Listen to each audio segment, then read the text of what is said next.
Hello friends, this is Chabila here. Welcome to my channel Evirad Study Center.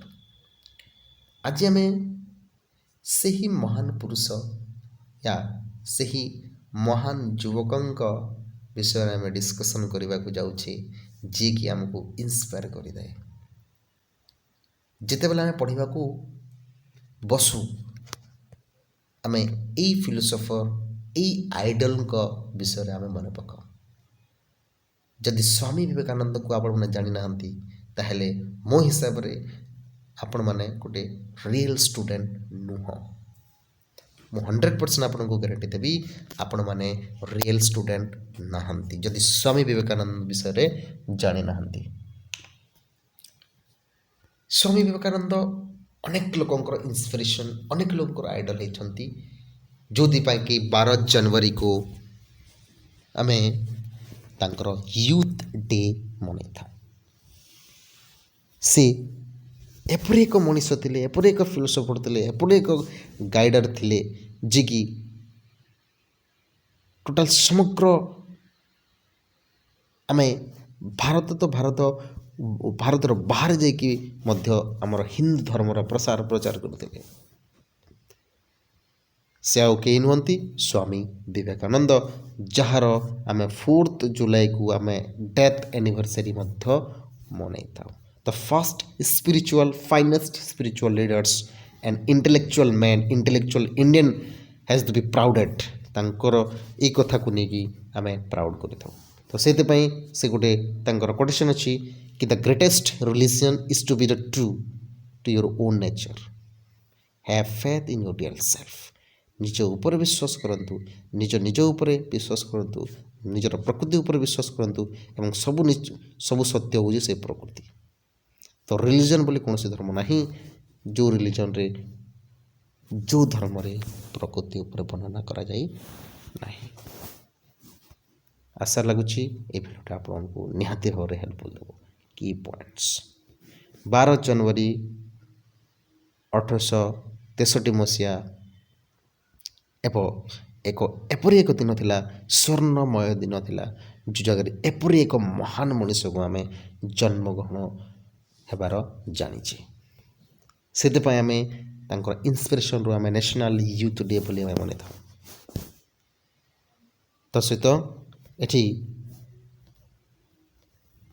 1893 ମସିହାରେ ଗୋଟେ ରିକ୍ୱେଷ୍ଟରୁ, ଯାହାର request ମହାରାଜା ଅଜିତ ସିଂଙ୍କ ରିକ୍ୱେଷ୍ଟରେ ସେ ବିବେକାନନ୍ଦ ନାଁ ରଖିଥିଲେ। ତ ଏଇଥିପାଇଁ ମୁଁ ଖୁସି ଯେ କାହିଁକି ବିବେକାନନ୍ଦ, ଯେଉଁଟାକି ମୋର ନିଜର ଘରର ନାଁ, ଅର୍ଥାତ୍ ମୋତେ ବିବେକା ବୋଲିକି ଡାକନ୍ତି। ନା ମୋର ଛବିଳ, କୋଇ ଦିକ୍କତ ନାହିଁ, ଛବିଳ ବୋଲି କହନ୍ତି, ମାନେ ମୋର ସାର୍ଟିଫିକେଟ୍ ଛବିଳ ଅଛି, କିନ୍ତୁ ଘରର ନାଁ ହେଉଛି ବିବେକା। ତ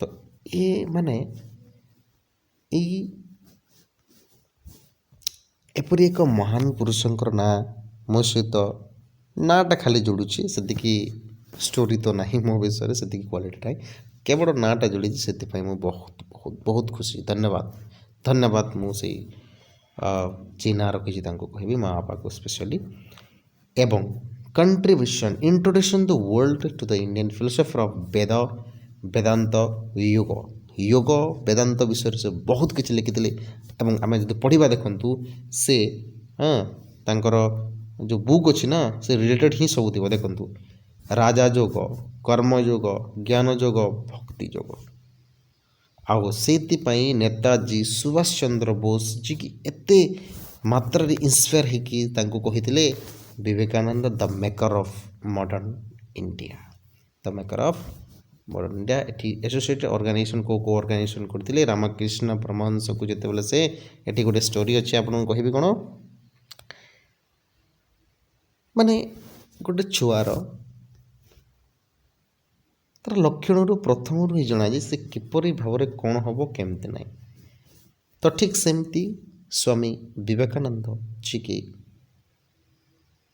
ସାରା ଜାଗାକୁ ଯାଇକି ବୁଲିକି କହୁଥିଲେ କି ଭଗବାନ ତମେ ଦେଖିଛ, ସାରା ଜାଗାକୁ ବୁଲି ସମସ୍ତଙ୍କୁ ପଚାରିଛନ୍ତି, ଯେଉଁ ଜାଗାରେ ଏଜୁକେସନ୍ ନେଇଛନ୍ତି, ଯେଉଁ ଜାଗାରେ ଶିକ୍ଷା ଗ୍ରହଣ କରିଛନ୍ତି, ସମସ୍ତଙ୍କୁ ପଚାରିଛନ୍ତି ତମେ କ'ଣ ଭଗବାନଙ୍କୁ ଦେଖିଛ? ଭଗବାନ କିପରି ଦେଖାଯାନ୍ତି? କେଉଁଠି ଅଛନ୍ତି ଭଗବାନ? ଏଇ କ୍ୱେଶ୍ଚନ୍ସ। ତ ଏମିତି ଦିନେ ସେ ଯାଉଥିଲେ ଏଇ କ୍ୱେଶ୍ଚନ୍ସ ପଚାରିବା ପାଇଁ ଏବଂ ସେ ଜାଗାରେ ଏଇ ମହାନ ପୁରୁଷ ରାମକୃଷ୍ଣ ପରମହଂସକୁ ସେଠି ମିଟ୍ କଲେ। ତ ଯେତେବେଳେ ଏଇ କ୍ୱେଶ୍ଚନ୍ ତାକୁ ରାମକୃଷ୍ଣ ପରମହଂସକୁ କହିଦେଇଛନ୍ତି କି ଭଗବାନ କେଉଁଠି ଅଛନ୍ତି, କେମିତି କ'ଣ, ତାହେଲେ ସେ ଫଟାଫଟ ଆନ୍ସର୍ ଦେଇଛନ୍ତି ରାମକୃଷ୍ଣ ପରମହଂସ କି ନା ଭଗବାନ ତୁମ ହୃଦୟରେ ଅଛନ୍ତି, ଏଠି ଅଛନ୍ତି, ସେଠି ଅଛନ୍ତି, ସବୁ ଜାଗାରେ, କେଉଁଠି ନାହିଁ। ତ ସେଇ ଜାଗାରୁ ହିଁ ସ୍ୱାମୀ ବିବେକାନନ୍ଦ ରାମକୃଷ୍ଣ ପରମହଂସକୁ ସେ ଗୁରୁ ମାନିକି ତାଙ୍କ ନାଁରେ ହିଁ ଗୋଟେ ମିଶନ୍ କରିଦେଲେ, ଯାହାର ନାଁ ହେଲା ରାମକୃଷ୍ଣ ମିଶନ୍। ଓକେ, ବୁଝିପାରିଲେ? ଓକେ, ଏବଂ ସବୁଠାରୁ ଇମ୍ପୋର୍ଟାଣ୍ଟ ଜିନିଷ, ବେଲୁର ମଠ ଯିଏକି ଏଷ୍ଟାବ୍ଲିଶ୍ କରିଥିଲେ ସ୍ୱାମୀ ବିବେକାନନ୍ଦ, ଯେଉଁଟାକି ବର୍ତ୍ତମାନ ମଧ୍ୟ ଅଛି, ଆପଣମାନେ ଯଦି ଯିବେ ଦେଖିପାରିବେ। ଓକେ, ତ ତାଙ୍କର ରିଲିଜିୟସ୍ ବିଷୟରେ କ'ଣ ଥିଲା? ଜୀବ ଇଜ୍ ଜୀବ, ନଥିଙ୍ଗ ଇଲ୍ସ, ମାନେ ଆମର ଜୀବନ ଜୀବ ସମସ୍ତେ ଏକା। ଓକେ, ଏବଂ ଇଣ୍ଟରନ୍ୟାସନାଲିଜିମ୍ କଥା କ'ଣ କହୁଥିଲେ କି ୱାର୍ଲଡ ୟୁନିଟି, ମାନେ ସମସ୍ତେ ସମସ୍ତଙ୍କ ସହିତ ବ୍ରଦରହୁଡ୍, ୟୁନିଭର୍ସାଲ ରିଲେସନ୍ ରଖିବା ନିହାତି ଜରୁରୀ। ଓକେ, ଏବଂ ୟୁଏସ୍ଏର ଲୋକମାନେ ମଧ୍ୟ ତାଙ୍କୁ କହିଥିଲେ କି Swami Vivekananda to cyclonic Hindu. Cyclonic, what the name? Okay, so ଏଇଟା ମନେ ରଖିବେ। ଏବଂ ତାଙ୍କର ଯେଉଁ ଏଠି ଦେଖନ୍ତୁ, ତାଙ୍କର ଡେଥ୍ ପରେ ମନେ ରଖିବେ। ଓକେ, ତ ତାଙ୍କର ଯେଉଁ ଯେତେବେଳେ ଡେଥ୍ ହେଇଗଲା, ତାଙ୍କର ଯେଉଁ ମାନେ ସେ ଜିନିଷଟା କେଉଁଠି ରଖିଛନ୍ତି? ବେଲର ମଠରେ ହିଁ ରଖିଛନ୍ତି 1902 ମସିହାରେ।